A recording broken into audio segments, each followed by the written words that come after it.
Hello, my name is Kylie Lauk, and I will be presenting my music appreciation speech on The Sound of Taps. I chose The Sound of Taps as a piece of music that means a lot to me because growing up in a family in which both parents were active duty, I learned the importance of patriotism and the American values found in everyday life. The song is just a minor representation of those values that my parents had instilled in me in such a young age. Jerry A. Villanueva is a Master Sergeant in the United States Air Force Band at the Bolling Air Force Base in Washington, D.C.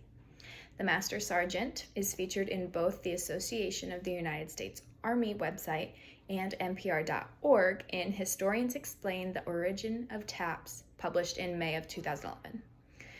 Of all the bugle calls, the sound of taps is unique to the United States military and is only sounded for special occasions. It is one of the most recognizable tunes that both evokes great emotion and can serve as a reminder for many things to many people. The song is composed of 24 notes that can be repeated as many times as necessary under the circumstances.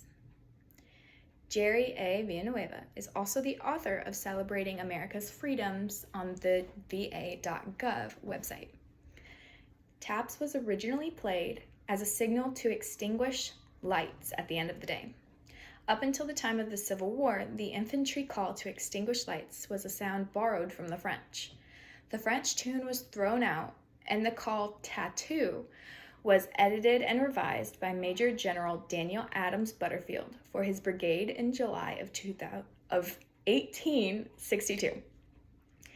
The Major General did not like that the sound to end the day was such a formal event. So, with the help of the brigade's bugler, Oliver Wilcox Norton, they created the sound now called taps. Tattoo, which was the original sound that became taps, had gone out of use in the military before the Civil War. Butterfield had known the tune from his earlier years in the service. Tattoo was used previously to alert the troops to prepare for the evening roll call, and the revised call, taps, was then slowly spread to the other units of the Union Army after the first unit had played it, and gathering members from other units came to ask what it was. The brigade's bugler and co-composer of taps, Oliver Wilcox Norton, later wrote about his experience in the brigade and how things had played out. He says, in quote, "When the Army of the Potomac was lying in camp at Harrison's Landing, General Daniel Butterfield sent for me, and showing me some notes on the staff written in pencil on the back of an envelope, he asked me to sound them on my bugle. I did this several times, playing the music as written. He changed it somewhat, lengthening notes and shortening others, but retaining the melody as he first gave it to me. After getting it to his satisfaction, he directed me to sound that call for taps, thereafter in the place of the regulation call," writes Norton. Norton also states that there was no official order from the Army headquarters authorizing this substitution, but major generals were allowed some leeway with minor matters such as these. The sound of taps holds great importance to me as an individual for the reasons listed previously.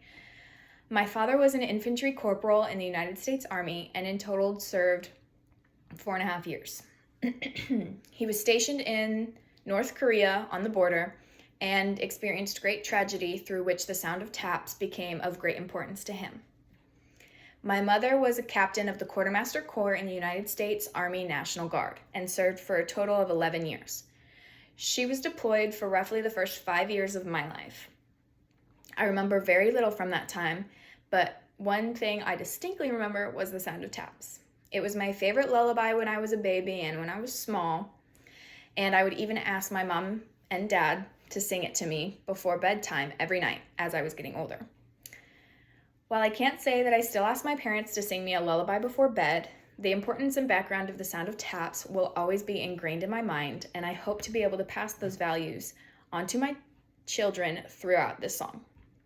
And then I am going to briefly play the song just so I don't have to link it, but I'm going to step out.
Thank you for listening to my speech, and have a great day.